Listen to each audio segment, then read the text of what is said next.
DJ Gyanchand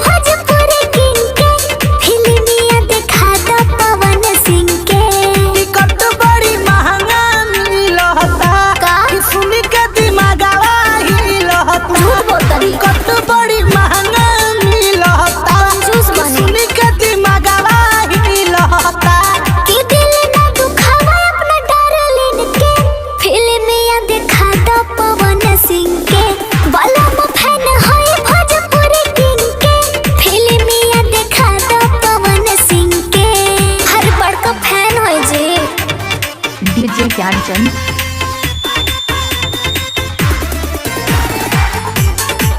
DJ Gyanchand Jahanpur Revatiganj बाजार फैजाबाद।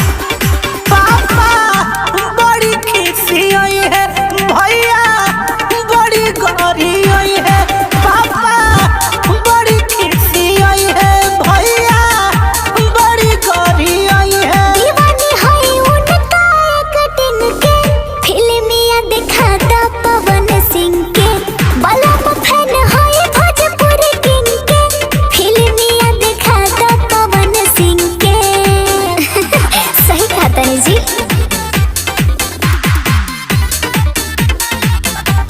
सुन के लॉलीपॉप गाना भइलू अपना दीवाना सुन के लॉलीपॉप गाना भइलू अपना दीवाना बेचा तो पुदीना बहुत दिन से फिल्मिया दिखा दो पवन सिंह के कि अभिषेक बेच दो भले रिंग के फिल्मिया दिखा दो पवन सिंह के टिकट बड़ी महंगा मिलता कि सुन के दिमागवा हिलता झूठ बोलता नहीं। टिकट बड़ी महंगा मिलता कंजूस बने। सुन के दिमागवा हिलता कि दिल न दुखावा अपना डार्लिंग के फिल्मिया दिखा दो पवन सिंह के बलम फैन है भोजपुरी किंग के फिल्मिया दिखा दो पवन सिंह के हनुमान जयंती दिखा दीजिए अयोध्या